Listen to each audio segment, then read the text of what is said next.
mengingatkan bapak-bapak tentang 4 komitmen kebangsaan, tentang 4 pilar kebangsaan. Jadi belajar sebentar.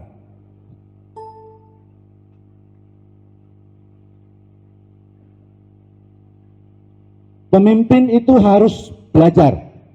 Lihat nggak Bu? Pemimpin itu harus belajar. SBY aja Pak Camat belajar no sama Pak Harto. Yang muda harus belajar sama yang tua. Yang punya kurang ilmu harus belajar yang punya ilmu. Pemimpin harus mau selalu belajar. Kata Pak Harto, zamanku bensin tuh 700 le, saiki piro? Kata Pak Harto, bensin zaman gua 700.000. Sekarang berapa? Rasain aja lo. Piye kabare bro? Iya. Isi penak zamanku toh? Kata Pak Harto. Gus Dur juga, Gus Dur.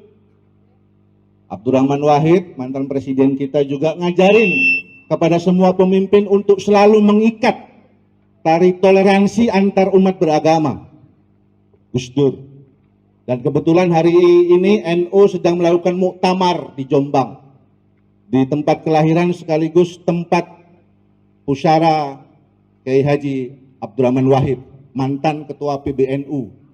Kemarin ya Bu, ada ustadz pengen lulus sekolahannya, anak-anak didiknya pengen lulus, ziarah ke tempat Gus Dur.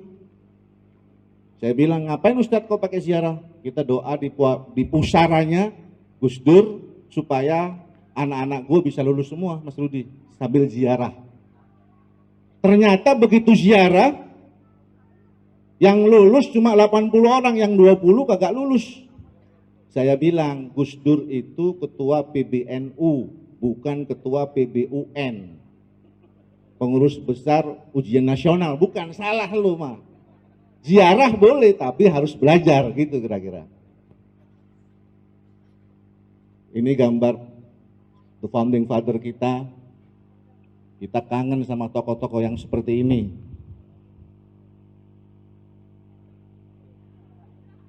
Nggak apa-apa Pak, sholat itu boleh. Saya, tajwid saya cakep, tapi begitu ada yang lebih tua, boleh. Dipersilakan kepada yang lebih tua. Saya tua, istri saya 1, ternyata suara saya cakep, ada yang istri lebih dari 2, boleh. Paling tidak dipersilakan, ketawa sih. Nah itu aturannya begitu memang. Antara pemimpin dengan makmum itu harus seimbang. Saya kan pernah ngomong di beberapa tempat, nggak boleh sembarangan. Mencari pemimpin itu nggak boleh sembarangan. Insya Allah Haji Bambang Wiyogo pemimpin kita, Pak Daulay memimpin kita. Sekarang Jokowi ngajarin, ART, Prabowo, apa lagi banyak tuh, Surya Paloh, banyak, boleh. Dapat aja Pak Camat lah, anak buahnya Pak Bambang. Nggak boleh begitu tuh.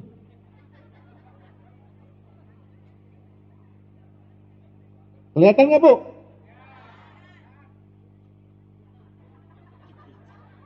Belajar, nenek belajar Nggak ada kata-kata terlambat buat menuntut ilmu. Biar aki-aki harus belajar. Lah ini bener kok. Aki-aki pakai baju sekolah, ada paket C, betul kan? Makanya yang pernah ikut paket C pakai seragam besok ya. Oke, sekarang agak serius sedikit. Negara kita bernama Indonesia. Negara kita bernama Indonesia. George Samuel Wilson ini seorang keturunan Skotlandia. Dia ini punya surat kabar di Singapura. Orang yang pertama kali mengusulkan nama Indonesia ini George Samuel Wilson Earth. Dia menyebutkan yang cocok buat kepulauan Nusantara itu namanya Indonesia atau Melayunesia. Indonesia atau Melayunesia. Siapa yang ngusulin? George Samuel Wilson. Oleh Albert Bastian, kalimat Indonesia, nama Indonesia itu dipopulerkan di berbagai surat kabar di Indonesia pada waktu itu. Dan baru puncaknya oleh Budi Utomo 1908 melalui Perhimpunan Indonesia, maka kalimat Indonesia itu dirubah menjadi Indonesia. Jadi kalimat Indonesia itu pertama kali George Samuel Wilson Earth, seorang keturunan Skotlandia yang punya surat kabar di Singapura.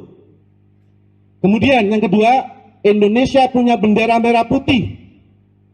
Bendera merah putih itu didapatkan dan selalu dipakai oleh Mahapati Gajah Mada, tentaranya namanya tentara Bayangkara, dan menggunakan tanda kalau mau perang itu benderanya merah dan putih.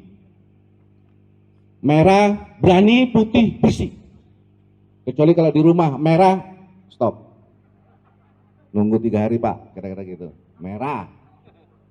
Dan orang Indonesia paling enak Pak menyebutkan bendera merah putih. Contoh kalau upacara, pada sang saka merah putih hormat, kan gitu. Bapak bisa bayangin kalau itu orang Inggris atau orang Amerika. Kepada bendera kotak-kotak, strip-strip merah, ada putihnya, ada bintang-bintang, ribet kan? Kalau kita kan enggak. Nah, ngormatin bendera aja yang susah merah dan putih kita ribet. Orang Amerika banyak bintangnya, ada garis merah dan putih, birunya, nyebutnya susah. Jadi buat kita tidak ada alasan untuk kita tidak cinta tanah air. Lambang kita, lambang Garuda Pancasila. Siapa yang ngarang? Yang ngarang itu Sultan Hamid II dari Pontianak, Kalbar.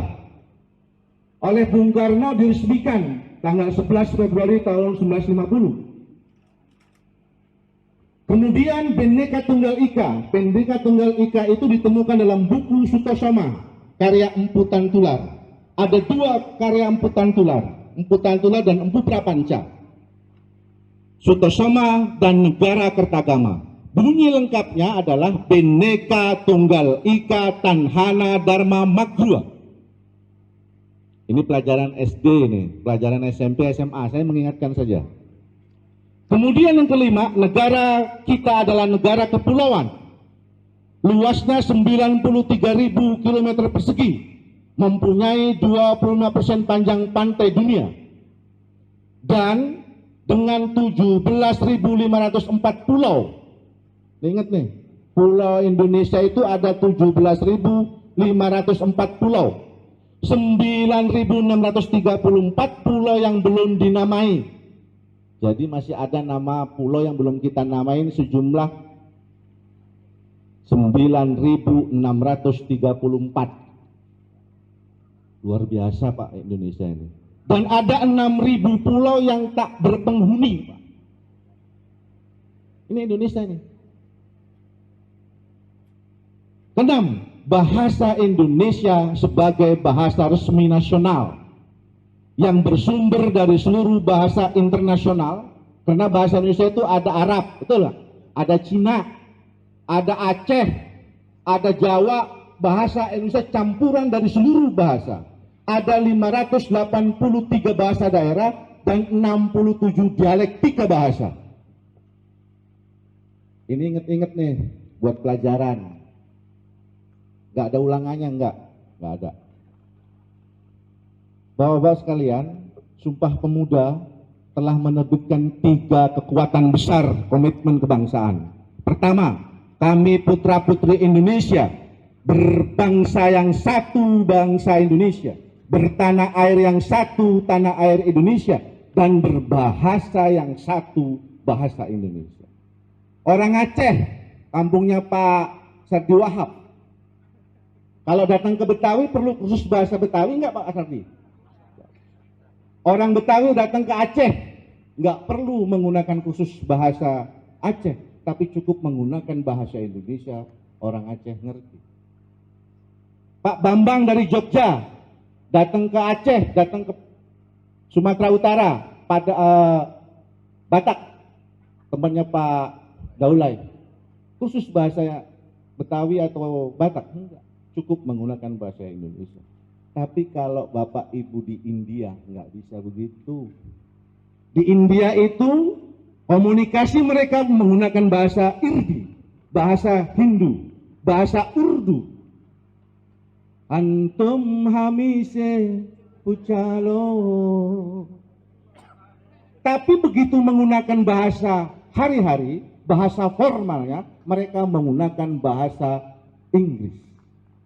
Kalau kita hari-hari Indonesia, nasional resmi, Pak Camat ngadepin presiden siapapun menggunakan Indonesia, menghadapin warga Indonesia. Tapi kalau di India nggak bisa. Filipina, bahasa hari-harinya Tagalog, bahasa negara resminya bahasa Inggris. Teman kita serumpun Malaysia, bahasa hari-harinya bahasa Melayu, bahasa negaranya bahasa Inggris. Jadi kalau resmi ketemu para pejabat menggunakan bahasa Inggris, nggak boleh pakai bahasa Melayu. Karena bahasa Melayu ribet, Pak. Rumah sakit khusus gigi, rumah sakit besar khusus gigi. Kalau sana rumah sakit pergigian besar. Jadi asosiasi kita itu Bokir, pasiennya Dono, almarhum gitu-gitu. Rumah sakit pergigian besar. Kalau naik pesawat ada pintu darurat. Kalau naik bus ada pintu darurat. Kalau di sana enggak, darurat itu bahasa Arab, darurat. Mereka punya pintu kecemat. Jadi yang ibu-ibu yang galau buat lewat situ maksudnya. Lanjut. Apa 4 pilar itu? 4 pilar pertama adalah Pancasila sebagai ideologi negara.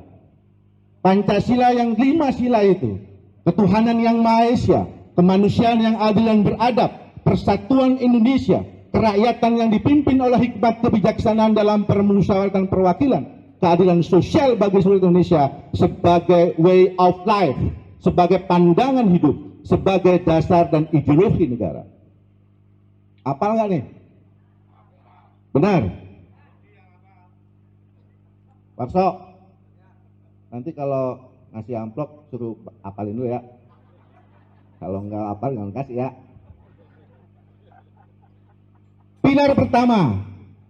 Yang kedua, Undang-Undang Dasar 45. Yang ketiga, Bhinneka Tunggal Ika Tanhana Dharma Magruha. Dan yang keempat, Negara Kesatuan Republik Indonesia. Ada banyak model dalam sebuah pemerintahan negara. Ada serikat, ada federatif, ada federasi, dan seterusnya. Tapi kita sepakati Indonesia yang berpulau-pulau, Indonesia yang luas dan luar biasa itu sepakat menjadi Negara Kesatuan Republik Indonesia. Paham, Bu? Ngerti ya 4 pilar ya? Pancasila, Undang-Undang Dasar 45, Bhinneka Tunggal Ika, dan NKRI. Yang dimaksud 4 pilar itu. VOC tadi disebutkan tahun 1602 lahir. Kemudian VOC Belanda bikin sekolah. Namanya Sekolah Kejuruan Kedokteran Stovia. Tahun 1902. Kenapa tahun 1908 disebut sebagai rasa kebangkitan? Karena apa? Karena di sini kita baru kita baru sadar bahwa bangsa kita dijajah oleh asing yang dimaksud bangsa Belanda. Di sini, Pak. Kenapa? Karena begoknya Belanda. Belanda bikin Stovia cuma di Jakarta. Kalau Stovia dia bikin di Surabaya, dia bikin di Medan, dia bikin di Maluku. Ngehnya agak susah. Karena orang kita ini orang paling sabar di dunia. 350 tahun dijajah sama Belanda. Tambah lagi 3,5 tahun Jepang. Kita adalah manusia yang paling sabar di dunia. Dalam catatan buku sejarah dimanapun ibu bapak buka, perjuangan orang India kah, Singapura kah, di mana semua di belahan dunia negara cuma dijajah paling lama 100 tahun. Kita 350 tahun. Makanya kita kayak gini sekarang. Baru ada kebangkitan. Kemudian ada Sumpah Pemuda 20 tahun kemudian sebagai komitmen kebangsaan kita. Untuk membuat sebuah negara ada 3 syarat negara. Pertama ada rakyat, kedua ada wilayah, dan ketiga ada pemerintahan. Untuk membentuk pemerintahan maka perlulah BPUPKI, Badan Panitia Usaha-Usaha Kemerdekaan. Baru kemudian kita merdeka dan menetapkan perangkat negara Indonesia pada tanggal 18 Agustus. Dilantiklah Presiden dan Wakil Presiden Soekarno dan Hatta ketika itu. Nanti kalau ibu saya terlalu dalam, puyeng Bang. Nah, saya gambarin namanya presiden sama wakil itu kayak orang main musik. Rapi, harmonis. Camat sama wakil camat harus harmonis. Lurah sama wakil lurah harus harmonis, kayak gini. Jadi orkestranya enak didengerin. Nggak yang satu main melodi, yang satu main bass ngaco. Pak lurah kemana, Pak wakil kemana. Camat kemana, sekcam kemana. Nggak beres. Ini ciptanya Pasar Rebo masih Pak Wahyu. Oh, camat maksudnya. Pengurus KNP Pak itu. Zaman saya ketua KNP. Ini perumusan Pancasila. Singkat waktu saja. Ketuhanan yang Maha Esa. Semua orang Indonesia harus bertakwa kepada Tuhan yang Maha Esa. Kalau bukan punya tauhid, dia bukan orang Indonesia. Kalau dia tidak punya tauhid, dia bukan orang Indonesia. Kemanusiaan dan beradab, persatuan Indonesia, kerakyatan dan seterusnya. Yang paling terakhir, keadilan sosial bagi seluruh Indonesia. Ini sudah diajarin banyak oleh Pak Harto ketika ada P4, pedoman penghayatan dan pengamalan Pancasila melalui 36 butir Pancasila.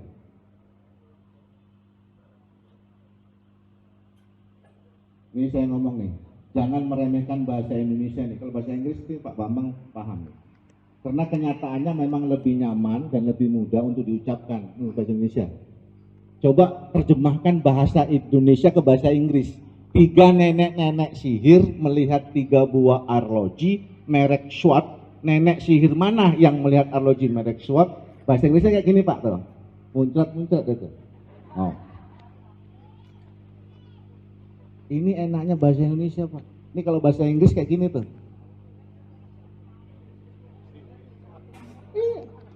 3 nenek sihir melihat 3 buah arloji merek Swat. Nenek sihir mana yang melihat arloji merek Swat?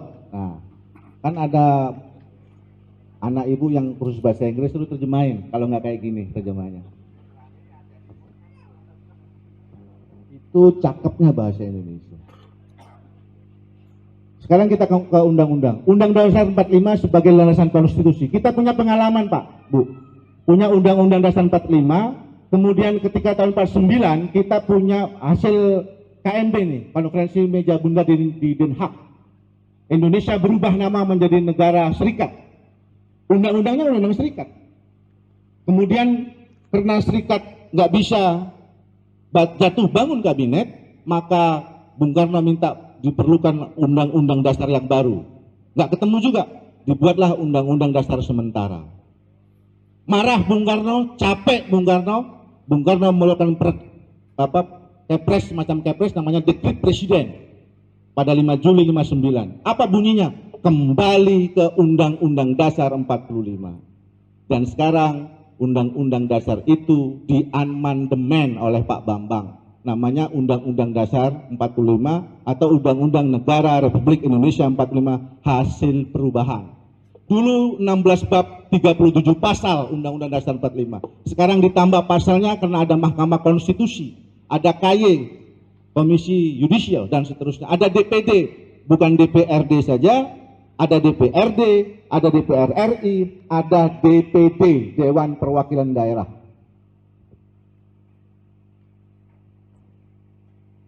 Bentuk negara kita adalah negara kesatuan Republik Indonesia. Apa yang dimaksud dengan negara kesatuan Republik Indonesia itu? Negara Indonesia adalah negara kesatuan yang berbentuk republik. Negara Indonesia itu merupakan bentuk negara yang dipilih sebagai komitmen. Tadi saya sebutkan, terdiri dari berbagai tempat dan wilayah.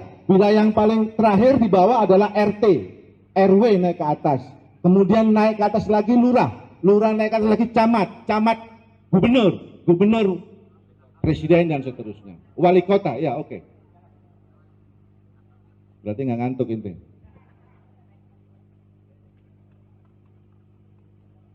Yang dimaksud dengan NKRI itu Negara Kesatuan Republik Indonesia, bukan Negara Kesatuan Rhoma Irama, bukan. Bercanda nih, saya paling suka sama beliau nih. Saya paling senang mau Rhoma Irama. Lagunya cakep-cakep, dakwahnya cakep. Tapi begitu mau jadi presiden saya tanya, Bang Haji kenapa sih pakai jadi presiden segala? Udah jadi dakwah aja, penyanyi aja, ulama udah cakep. Apa dia bilang? Ruth, saya mau mengambil Ani, merebut Ani dari SBY. Lah ada lagu. Ada lagunya. Ani, lihat aja tuh. Oh. Aku bertekad ingin merebut Ani dari SBY. Kata Bu Ani, si Roma kejar-kejar aku terus. Dia bilang, Ani kembalilah padaku.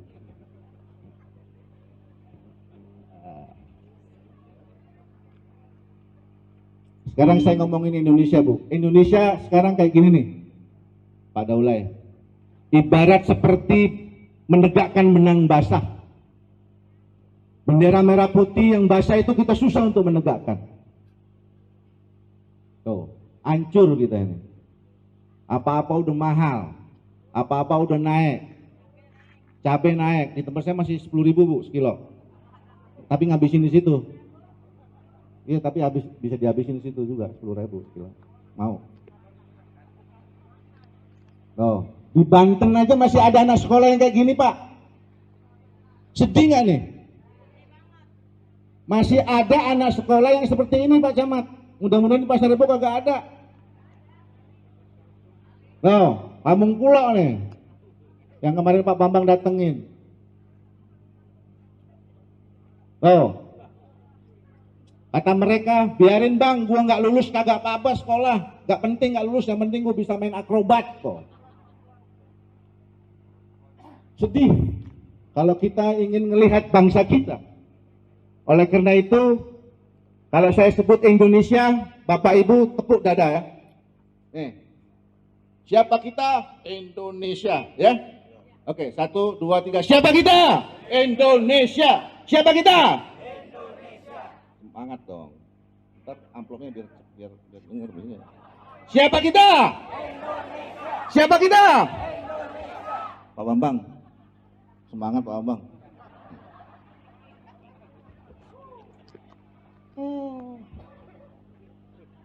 Oh, memang nyata Indonesia itu indah. Gimana nggak indah, sekolah aja main ayunan. Oh, Indonesiaku hari ini, mana yang keluar, sini yang keluar. Ampun, ampun. Oh, profil generasi muda Indonesia tuh. Kelakuan orang Pasar Rebo nih. Sampai tua Bu, sampai tua begini juga nih. Oh. Sampai tua. Kalau ini kelakuan orang Ciracas nih, Ciracas tuh. Oh. Ya puasa batal Bang begini. Sampai presiden gitu toh. Serupa tapi sama.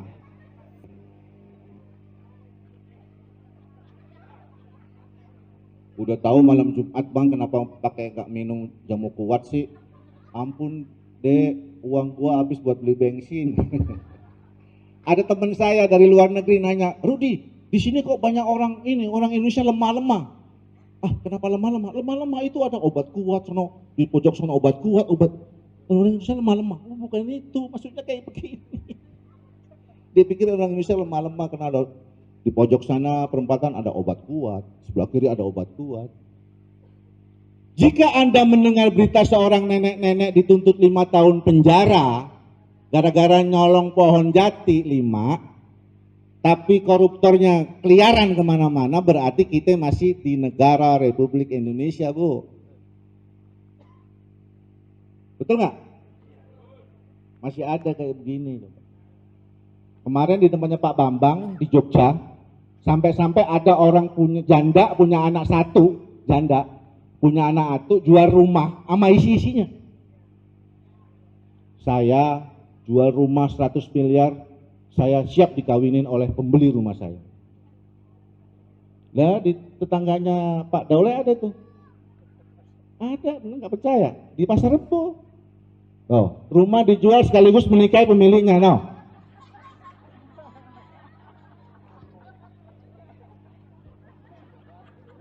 Siapa yang mau nih?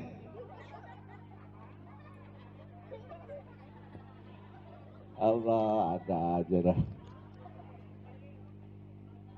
Ini Pak Bambang nih, para anak muda dengan sejuta prestasi, juara 1 Olimpiade Fisika, juara 1 Olimpiade Matematika.